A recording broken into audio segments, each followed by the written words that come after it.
જે ભીમ કથાનું આયોજન કર્યું છે એ તમામ આયોજકો અને ખાસ મકવાણા સાહેબ અને એમના સાથે જે કોન્ટેક્ટમાં રહ્યા છે એમનો હું ખૂબ ખૂબ આભાર માનું છું. કેમ કે આપણા સમાજની અંદર સૌથી મોટી સમસ્યા શું છે ખબર છે? ભીમ કથા કરાવી.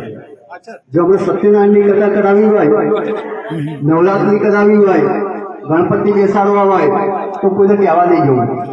પૈસા આવી જાય, માણસો આવી જાય અને કામ થઈ જાય.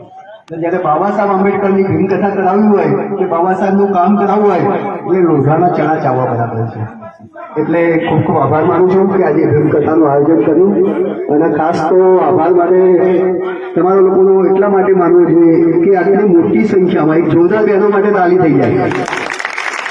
અમે 250-300 જેટલી ભીમ કથા કરી છે, પણ આટલી બધી મોટી સંખ્યામાં બહેનો લગભગ બહુ ઓછી જગ્યાએ જોઈ છે.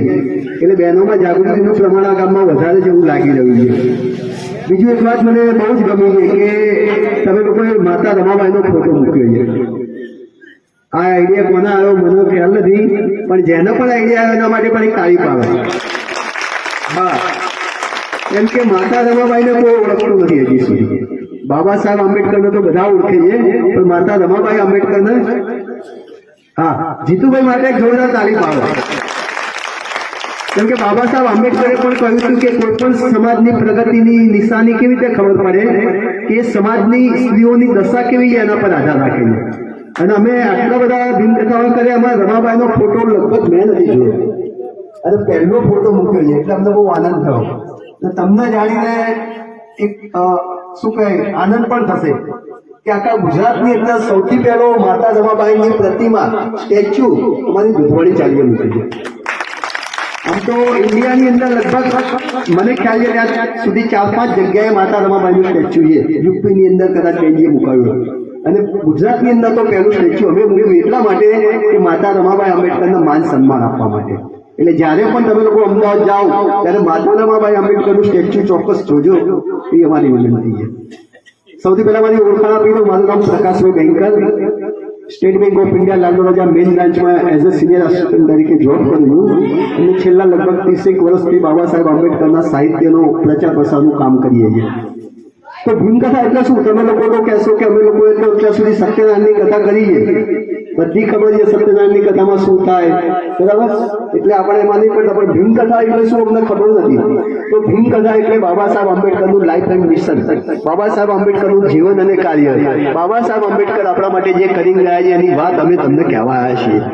તો સૌથી પહેલા તો આટલો મોટો બાબા સાહેબ આંબેડકરનો ફોટો ત્યાં છે, એક અહીંયા ફોટો છે. અમુક નાના બાળકો જે ભણી રહ્યા છે એ લોકો મનમાં વિચાર કરે છે બેના થોડી વાતો ના કરશો, થોડી વાર શાંતિ રાખજો. પેલી રિક્ષાની અંદરથી પણ થોડો અવાજ વધારે આવે છે, નાના છોકરાઓનો. એમના વાલીઓ હોય તો છોકરાઓને જોડે લઈ લેજો. તો આટલો મોટો સુંદર મજાનો બાબા સાહેબ આંબેડકરનો ફોટો લગાવ્યો છે. નીચે પણ ફોટો છે. આ છોકરીઓ જે આગળ બેઠા છે બધા વિચાર કરે છે કે આ દેશની અંદર કરોડો લોકોની વસ્તી છે, આશરે 130 કરોડની આસપાસ, એમાં કોઈ નહીં અને ફક્ત બાબા સાહેબ આંબેડકરનો ફોટો શા માટે મૂક્યો છે? આ દેશમાં કરોડો લોકો આવ્યા અને કરોડો લોકો જશે, અને બાબા સાહેબ આંબેડકરનો ફોટો શા માટે? તો એમના મનમાં ઘણા બધા પ્રશ્ન થાય કે બાબા સાહેબ આંબેડકર સ્માર્ટ લાગતા હતા, બાબા સાહેબ આંબેડકરનું અંગ્રેજી પાવરફુલ હતું, બાબા સાહેબ આંબેડકર ટાઈ સૂટમાં રહેતા હતા, બાબા સાહેબ આંબેડકરે બંધારણ લખ્યું. ઘણા બધા પ્રશ્નો એમના મનમાં થાય કે એટલા માટે ફોટો મૂકવામાં આવે છે. તો ના, બાબા સાહેબ આંબેડકરે એ જમાનામાં 4 મહત્વની વસ્તુઓ કરી ગયા, એના માટે બાબા સાહેબ આંબેડકરનો ફોટો મૂકવામાં આવે છે. સૌથી પહેલી મહત્વની વસ્તુ, બાબા સાહેબ આંબેડકરના 5 બાળકો હોય છે, 4 છોકરા અને 1 છોકરી. એમાં બાબા સાહેબ આંબેડકરના 4 છોકરા બહુ નાની વયે મૃત્યુ પામે છે. આમ કહીએ ને કે 2-4 વર્ષની ઉંમરની અંદર મૃત્યુ પામતા હતા, કેમ કે એ જમાનાની અંદર કોઈ રોગની રસી શોધાઈ નથી અને બચપનમાં મૃત્યુ પામતા હતા. તો બાબા સાહેબ આંબેડકરે સૌથી પહેલા પોતાના 4 બાળકોનું બલિદાન આપી દીધું. આપણે આપણા છોકરાને અત્યારે તાવ આવે તો સીધા એમડી પાસે લઈ જઈએ, કેમ કે આપણો છોકરો સાજો થઈ જાય જલ્દી.